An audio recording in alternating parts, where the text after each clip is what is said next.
technology that people can leverage, that blockchain itself. Bitcoin is just, I don't know, I think to me Bitcoin is just a smaller part of the bigger picture. Alright. Right from November 2020, when I started looking into this I've attended a lot of seminars, conferences where we talk about Bitcoin, cryptocurrency, all this technology.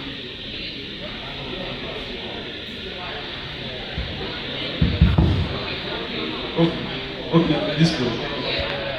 Okay, where they talk about Bitcoin, blockchain technology, cryptocurrency, and that most of them have one thing in common. Now, they just come together, bring people together, speak a lot of big grammar, mostly confuse people, and at the end of the day, it's either people use everything and then, or they just manage to sell their products and services. When it comes to this whole cryptocurrency stuff, to understand it, you first have to understand the entire concept of money. And money on its own represents value. Now, you would agree with me that, per se, you sent, let's say, a friend of yours to the market with 50,000 naira, and the person came back empty-handed, you'll be confused. Am I correct? But if the person came back with, let's say, some clothes, some good stuff, you'd understand that yes, the person has done something right. Now, money represents value. Money represents value. You give someone money, but the person gives something valuable for you. You offer someone money in exchange for the person to give you one of the products or offer one of the services. And the whole concept of cryptocurrency cannot be understood by just starting from Bitcoin. You have to start from the entire concept of money. Now, before we started using all these naira notes, like paper currency, dollars, and all that, people transacted in different ways. It was more like, I think we go ahead of trade by barter before. People transacted in different ways, mostly using special items like gold, cowries. At some point, they were even using seeds of certain animals for the rest of them. Now, people started transacting in those ways. Why? Because of those items, copper, gold, and the rest of them. They last very long, and a lot of people saw them as high value items. But at some point, the problem came up. Now, people realized that you can't carry 400 bags of gold and be traveling on the streets without getting robbed. You can't carry 400 pounds of copper and be walking on the street without something to happen. Because as years go by, the world gets worse. And that's a fact. So people now have this problem. Because first of all, now you can't carry all these things without encountering one or two issues. And secondly, carrying them alone is cumbersome. How can you be carrying 400 horses because you want to transport your money from one place to another? The whole thing is absurd. So people stopped trusting in all these items and decided to start trusting in other people, other institutions. People now decided to start trusting in institutions like the government. Now, what people started doing is this. All these their cumbersome items, they present it to the government and all these financial institutions. I give you my 100 bags of gold, you give me 100 units of the currency that is globally accepted, paper currency that is globally accepted, coins. And I can spend this instead of me carrying all these my large items around. So people started trusting in government and all these institutions, giving them their gold, their copper, their valuable items in exchange for paper currency. And now, all these financial institutions, they noticed that people had become very, very comfortable entrusting them with their valuable items, like gold and the rest of them. And they now decided, okay, since people can now trust us with these things, why don't we leverage on it? People now had so much trust in them, so much faith in them. And so what they decided to do was to make everything full-time paper currency. Meaning they get to keep the gold and other valuable items, so long as they provide people with a convenient excuse, which is something like Let us now determine the value of this paper currency. It's no longer determined by how much gold you bring to us. You just bring it out, and depending on how the whole stock circulates, you know the amount of paper currency you have and what you can do with it, the value that paper currency has. People began trusting the government, and as a result of that, fiat currency, what we know as paper currency, came up. They developed these dollars, all these nairas, all these pound notes, and because of that, everyone forgot about the whole idea of having loads of copper and gold somewhere inside your cabinet. You no longer need it because the government needed to determine currency and its value for you. But then, as the government now brought out this whole idea of paper currency, people now had another problem.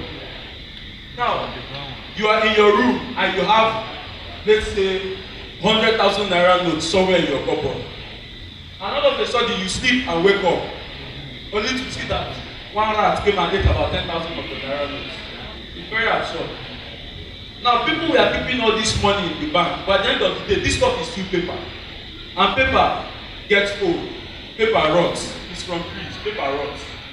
So now people now decided, okay, the government now decided, okay, since all this whole paper currency is becoming obsolete gradually, let's introduce digital currency. And now, I'm not yet talking of Bitcoin.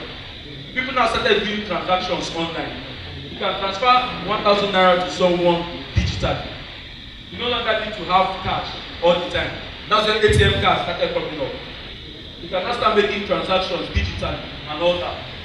But then, even as this one came up, another issue now came along with it. Now, in as much as you can transact digitally, we have very smart guys that we like to call hackers and cyber criminals. These guys now can manipulate an account and they can go to the bank and manipulate one or two things. An account that originally has 100 units of naira inside, has 1 million units of naira inside. And they kept on doing these things until it got to a point where the government, the banks all became very frustrated. So they now decided to introduce what we call a ledger. And that ledger also came along with what we like to call the central bank. If you notice, each country has their own central bank. Who has noticed that? Nigeria has central bank, the US has central bank, Spain has their central bank. Each country has their central bank. And that central bank now, each central bank has what we call a ledger, one general ledger. That as we trust the government now to manage our money, the government, the financial institutions trust that central ledger to keep track of all the transactions and ensure that no fraud is done anywhere. When we now talk of cyber criminals and the rest of them. Now that one settled the whole issue of double spending, where people manipulate currencies and now have multiple units of this inside their accounts, more than they're actually supposed to have. This solved the problem. But then another problem now came up. One thing about human beings is that whenever a solution comes up for something, we usually find a way to pick up another problem in time. Now, after we now solved the whole issue of double spending and the rest of that, the problem that now came up is that, okay, now, we have introduced the central ledger, right? We have introduced the central ledger. So that means that people can't manipulate currencies anymore. But then, the central ledgers that are governed by our central banks are at the same time governed by certain people, right? So that means these people can do and undo as they like with the state of the finance of the country. They can. Because they are the ones controlling that central ledger. They are the ones in charge. And that's why the government can just wake up one day without informing anyone and print 2 billion naira notes and give to Buhari to do one or two things that he says he will do, which he eventually won't do. And when he does things like that, the currency of naira now devalues. Why? Because there are so many units of naira being printed, and the more units you have of something, the less value it has. The reason why gold is valuable to you today is because gold is rare, right? But you can be walking along the road and you can see 100 naira note and one is moving to the because gradually and significantly naira is losing its value. Currencies too are losing their value. The only thing is some are losing their value faster than others. As at last time I checked, I think naira depreciates by about 60% per year in comparison to dollar, which depreciates by about 12% per year. That's the only difference. All depreciate, the only thing is how fast does each one depreciate. Now, upon noticing this issue of inflation where people just print money, close inside accounts, dividing the money, and also this other one where now inflation is one problem we have with this whole central ledger something, where a central institution controls your money. Another problem we have is general control. Any day, anytime, the bank can wake up and freeze your account and there's nothing you can do about it. Any day, anytime. They can freeze anybody's account and there's nothing you can do about it. Why? They control your money. Yeah, you can tell yourself that you give them your money to save for you, but the truth is that once you give your money to the bank, they have full control over your money. They wake up, freeze it without giving you any prior notice. There was the other day, just I think like a week ago or so, I just woke up one day and I saw 20,000 naira credit alert. I was like, Jesus. And that was Access Bank. And a lot of people have been complaining about Access Bank. Next thing you know, I now ask questions because I have a partner who usually watches all our transactions. I asked him what happened. He said that one particular card that we tried registering last year, which didn't work. We tried registering it last year, the card didn't work, and we blocked the card. We went to the bank, they told us they had blocked it. All of a sudden, this year we are receiving debit alert for that same card. And the next thing you know, we applied to them and they said they will fix the problem, but they cannot refund the money. And we can't do anything about it because despite the fact that we told ourselves that we gave them the money to save for us, they have full control over the money. And there's nothing we can do about it. Another guy, Yusuf, sent me his transaction history and saw 7,000 naira. There was one English that they attached to the charge. 7,000 naira charge. I can't recall the exact thing they called it, but it was very funny. Like these guys just debit you and they don't even give you any notice. The only way you will notice is if you have a bank app. If you don't have a bank app, you are really suffering. They won't give you any notice. It's only when you have a bank app that you actually see a full line of the transaction history. But if you don't have a bank app, they are stealing your money and you have no idea, especially if you have plenty money. They will keep stealing it gradually and you will not know until one day when you just sit down and ask yourself, how did 20K finish like this? Not check your account details, check your transaction history and now start seeing tax deduction fee. Nonsense talk that you don't even understand. It was never even part of what they told you, never part of the agreement. So all these small issues, actually big issues, led to some people asking, how do we solve this problem? How do we get back full control over our money and also save ourselves from inflation? Because now, even if say the banks don't do all these things of controlling your account, using it anytime they like, deducting you anytime they like, inflation is still there. You save your 1 million naira inside a fixed deposit today, and you come back 10 years later, that 1 million naira that will buy you a car in 2010 cannot even buy you one bag of rice in 2030. Even if the banks don't control your money, inflation is still there to hunt you. You are saving money and you are shooting yourself in the foot. So people now began wondering, how do we solve this problem of inflation and this problem of financial control at the same time? How do we kill these two birds with one stone? Then the next thing you know, some smart guys, and it's usually all these tech guys that come up with this solution. Some smart guys have decided, okay, let's create a digital currency, some sort of digital currency, whereby once it's created, there is a fixed number of units of it available, and no extra unit can be created again. That's where Bitcoin came in. Actually, before Bitcoin came in, there were other ones that came in, but then the people producing them were very unserious. It's only the guy who produced Bitcoin that actually had the intention of working it, building it to something that will last the test of time. So Bitcoin came in and gave people the opportunity to actually control their money. If you have a Bitcoin wallet here now, you know that somebody cannot just come and wake up one day and tell you that you cannot have access to your wallet. Is it possible? It's not possible.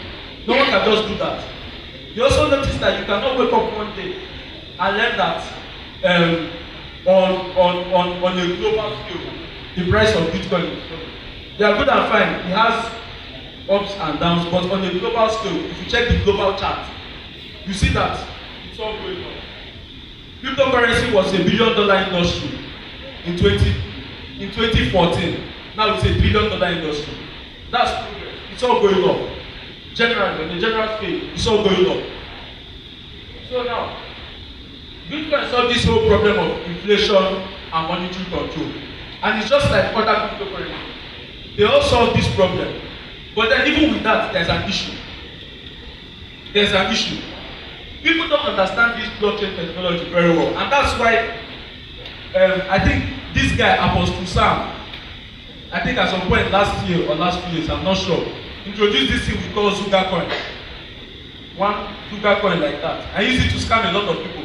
Recently, I heard that the guy who withdrew 700 million naira worth of people's funds from the Sugar Coin. And this is all because of lack of understanding. The guy just brought in religion and inshallah and scam people of their hard-earned money. The name of Bitcoin was $1 in 2010. It is $30,000 today. So Sugar Coin is 1 naira today. It will be 20 million naira tomorrow. Now, they use this thing to deceive people because they lack this understanding of how this stuff actually works.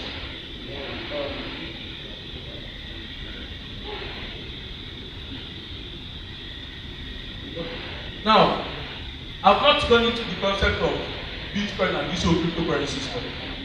Now, when it comes to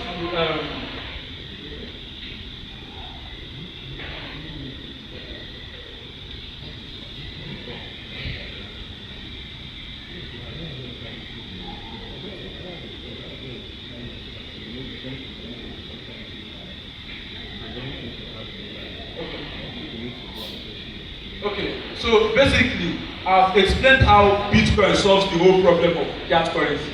That's paper money, and even digital fiat currency. That's all these digital transactions where you transfer your money, give it and all that. I've explained all that.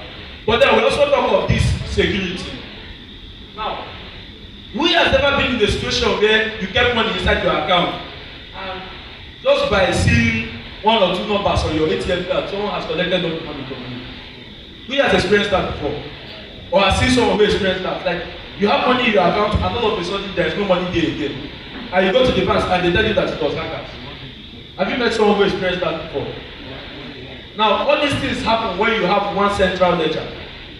You are trusting in the government, and the government is trusting in one ledger. So if that ledger messes up, everyone is ruined, except the government, of course, because they can easily print extra money. But you, the average citizen, you can't. Your money is gone. So now, that one also brought about the issue of security, and this is how blockchain technology using cryptocurrency solves this problem.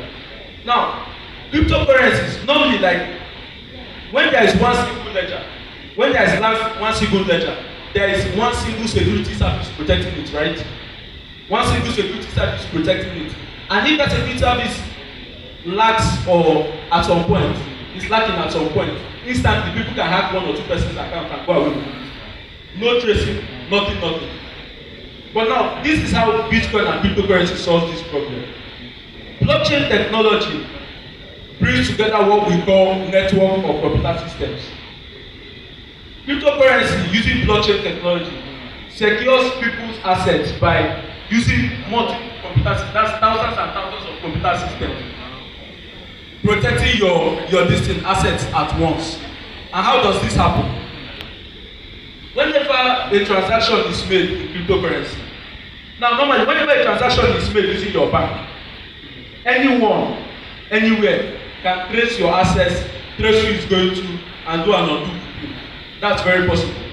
But when it comes to cryptocurrency, now whenever you do a transaction, there are thousands of computers forming a network called blockchain. And these thousands of computers forming that network help to, how do I call it? The simple way to put it is help to cancel your traces, cancel your traps, clear your traps, make it in such a way that people cannot trace the transaction back to you. The only thing they know is that a transaction was made. It brings about transparency and security at the same time. Now, like when we are using paper currency, that's naira, dollar, and all that, good and fine. Whenever you do your transactions, they work. But as an average individual, as an average citizen, you cannot tell me now that you know exactly what is going on with your money. That's with the country's money, with the general money. But you have no idea. What you know is that you have 50,000 naira inside your bank account, and that is where your knowledge ends. But when it comes to cryptocurrency, you actually have a global view of, let's assume we are holding something like Bitcoin now. You open the Bitcoin chart and you can see every single transaction involving Bitcoin that is going on.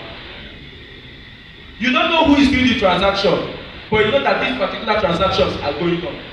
So when you have a global view of these whole transactions, you can now be able to know when something fishy is going on, right? At least you can know when something fishy is going on. You don't know who is doing it, but you know something fishy is going on. And when something fishy is going on, you can decide, okay, I'm no longer storing my assets in Bitcoin, let me transfer it to something else. At minimum, that. But with something like Naira now, you don't know when something fishy is going on with your money. You still save down your money, 3 million naira inside the bank. 2 months later, you hear that a bag of rice that was originally, let's say, 20,000 naira is now 30,000 naira. And if you had known, maybe you have converted your money to dollar or something better beforehand, right? It's simple logic. Cryptocurrency helps provide this transparency and also provide security at the same time. So now that's basically the whole concept of cryptocurrency. I don't want to go deep into terms and all that because like other stuff is unnecessarily complex. Now, the next thing I'm supposed to talk about is how cryptocurrency affects the economy. How cryptocurrency affects the economy.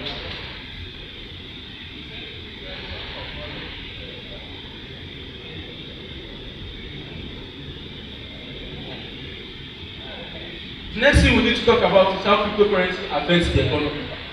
Now, if you've been observant, there are some nations that have accepted cryptocurrency and some that haven't. And this whole thing boils down to one of two things. It's either that the government does not understand the whole concept of cryptocurrency yet. They don't know how to regulate it. They don't know how to protect their citizens from crimes associated with it. So they say, okay, we are not accepting it yet because we don't understand how to go about it. How to regulate it yet. That's one thing. That's one reason why some countries don't accept cryptocurrency.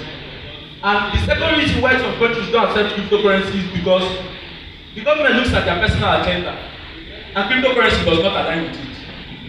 Maybe cryptocurrency gives people too much freedom and they don't want that for their citizens. And they say, no, this is bad for us. So they decline the whole thing. Like at some point, Bitcoin, many countries have banned Bitcoin especially now. America has banned it, China has banned it, Russia has banned it. At some point, all these countries have banned it.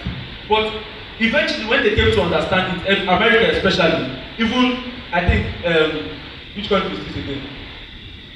Asia. Many countries in Asia, I'm sure accepted. Many countries in Asia. Not all countries, but many countries. At some point, when they came to understand it, know how to regulate it, they now began accepting cryptocurrency.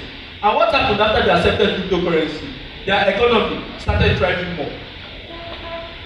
When you allow something like, when you allow innovation like cryptocurrency into your economy, people begin to throw more money into the whole GDP of the economy.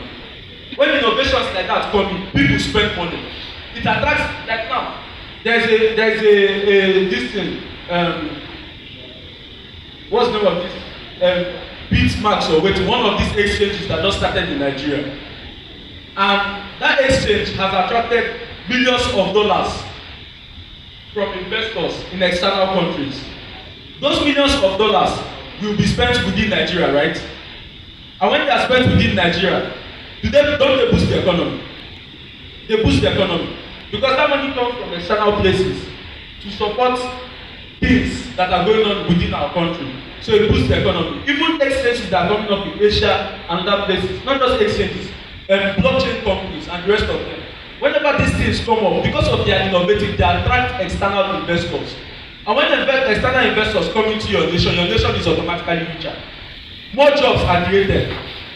Way more jobs are created. When someone invests $10 billion into a blockchain technology that emerges in a country, that $10 billion, a good portion of it will be used to pay people's salaries, right? Those salaries, are they not citizens? Are they not salaries of citizens within that country? It's actually that simple. So whenever a country like cryptocurrency generally, yeah, in as much as it comes along with this fair share of cyber crimes. Like when I say fair share, I mean fair share. At some point that was in mid-2020. You know, I actually started trying to understand this whole stuff from November 2020. But around mid-2020, that's when I bought my first set of cryptocurrency. I think I bought Bitcoin, Ethereum at that time. And after a while, there was one time that me and because there's someone I usually trade cryptocurrency, we work together, we use the same portfolio. At some point, we got an email notification in our Binance this thing wallet that all of a sudden $200 had disappeared. And next thing, when we got deeper, we learned that someone actually tried to hack our wallet because we didn't authenticate it well. So the bottom line is that cryptocurrency comes along with this special crimes, problems, especially digital problems. And all of us know that cyber criminals are the very worst. Now, physical criminals, they can rob your 2 million naira from your bank account and all that. But a cyber criminal can hit a full company big time and run away with $100 million, and you cannot catch that person. You cannot trace the person. You can't do anything. It's just one person. It's not that it's just one human being that does it. But because of how sophisticated and brilliant the person is, you just can't trace the person. You can't catch the person. So, and that one is already catered for though. Most of these platforms where people can buy and store their cryptocurrency bring in multiple authentication. Like if you are here now and you try creating something like a big Binance account, they make it clear to you that you must use email authentication and also use this thing, mobile authentication. That's with your number. You cannot access your portfolio unless you have verified both via your email and via your phone number and one or two other things that it is actually you. So that's how these people are now trying to help us secure these things. But the whole point of blockchain education is that even when people now understand, okay, there's cryptocurrency, you can buy it and all that, they don't still understand how to go about it. They don't still understand how to protect themselves. That's the whole point of all this whole blockchain education. Where people come together and learn how to make the best use of this innovation without getting bumped. Now, the next thing that I'm supposed to talk about is like how the prospects of a young lawyer when it comes to cryptocurrency space. See, honestly speaking, when it comes to young lawyers, cryptocurrency, like the opportunities are very vast. There is no blockchain technology company that you see that is not heavily funded. They are heavily funded. They pay people thousands of dollars per month. All it takes is for you. Now, they are heavily funded, they pay people thousands of dollars per month. And there's another thing you should keep in mind, they are online. Their main functions, they do most of them online. So if you're a lawyer now, and let's say you get guidance from one or two people that have carved out a niche for themselves in technology, and you want to go into the blockchain technology space, I would advise you to set up a profile online and start building credibility. Start showing people that at least when it comes to blockchain tech, you know what you are doing. You know one or two things that you are doing, and you attract them automatically. The next thing that you now need to learn is how to now close clients. Because attracting clients is not enough. Recently, I saw a chat online of someone that got a graphics design job where a company offered to pay 250,000 naira per month. And how did the guy spoil it? He just sent one funny looking sticker. The next thing you know, the sticker said something like, you know this kind of thing where someone brings the job to you and you make it clear to the person that you've never gotten this kind of job in your life before. And the person now starts being skeptical. Wait, this guy has never handled this kind of job before. And I should come and give him my 250k per month for what reason? So the next thing you need to learn after positioning regarding the blockchain tech space and all that is how to actually close clients. A lot of people talk about, like yesterday, people talked about setting up LinkedIn profiles, and the rest of them. There's a lot of people that have LinkedIn profiles, and yes, they actually attract clients. But 30 minutes later, these clients have run away from their DM. Why? They don't know how to close people. So while you are trying to attract clients and all that using online positioning and the rest of them, it's also important that one way or another you try to learn how to close deals. Because it's not just about attracting these guys. These guys are coming to you and they're already skeptical. Because anyone can just optimize their social media handle and seem like an expert online. When they now reach out to you, in the process of acquiring them, you now show them that you actually know what you're doing. Maybe by providing value or one or two other things. And even cryptocurrency aside, I don't know, has anyone here heard about NFTs before? NFTs before, non-fungible tokens. Now, when it non-fungible tokens, I don't want to go deep into all this stuff because it's very complex, and if I start going like very deep, it can take hours. But the bottom line is you can just go online and just search what are NFTs. That's a good start. You can just go online and search. This is an entirely new niche when it comes to financial technology. like an entirely new niche. When you compare NFTs to cryptocurrency is old school. It's an entirely new niche where someone can just come out and sell his picture online for $2,000. Jack Dorsey sold his, who knows the owner of Twitter, Jack Dorsey? He sold his first ever tweet for 63 point something million dollars digitally. But unfortunately for the guy who bought it, when he now tried to sell it, the highest bid was $280 for them. One is another thing. The bottom line is that when it comes to cryptocurrency, here and there innovations come up, and there's a lot of opportunity. But the first step for you as a lawyer, a career person, is to understand the thing thoroughly. Like you have to understand it. A lot of people now that will say, okay, I want to position as a tech lawyer or a blockchain tech lawyer. Most of them will just go and create profiles on this thing and call themselves blockchain lawyer profile. Okay, you manage now, one client now comes to you and asks you a very simple question. And the next thing you know, you don't have an answer. You realize that before you even answer that question, you have to go and take a 2-month course before you come back and answer that client's question. And within that 2 months, that person has already found someone that is more competent than you. So before you start thinking about carving out a career for yourself in blockchain technology, you must first understand it like thoroughly. When I say thoroughly, I mean thoroughly. You have to understand it thoroughly. And after understanding it thoroughly, you can now go and seek maybe mentorship from someone who has already built a career for themselves in blockchain technology. Because if you start online, you see some of them that are very credible. Not just credible in career-wise, they have also helped one or two other people grow their own portfolio. So after understanding this stuff, you can now set up a profile for yourself somewhere and also try to seek mentorship from someone who has been there and done that. I think that will help you get a good standing in blockchain technology that's setting up your career as a blockchain technology or something like that.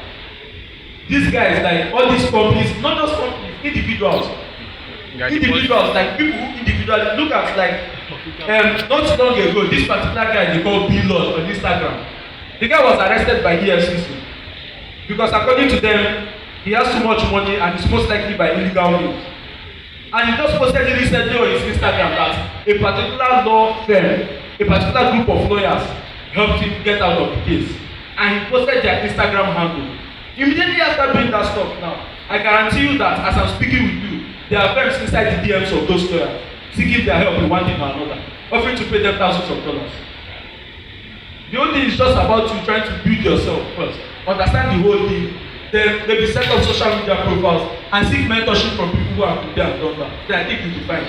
Because these blockchain tech companies and all these crypto guys in general, like they are heavily funded. They have plenty of money and they are willing to spend it. It's just a matter of can you provide them the value that motivate them to give it to you. It's actually that simple. Alright, I think I've come to the end of my speech. Thank you very much. Thank you very much.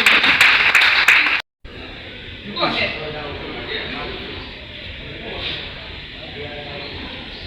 Protocol Julius, my name is John Ichie. So I'd like to ask a question. You mentioned NFTs. And I'd like to ask the question.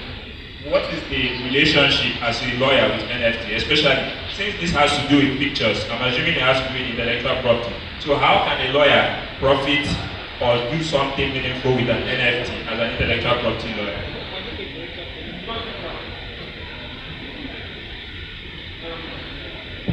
Okay, NFTs are intellectual properties, right? Now, all of us know that we have intellectual property rights, right? We have intellectual property rights, and we have lawyers who are there to defend people's intellectual property rights. But then, like you said it now, there is this question: how do I come in as an NFT lawyer and actually defend people's intellectual property digitally, right? Now that's where your innovation now comes in. You go and search because me, I don't know.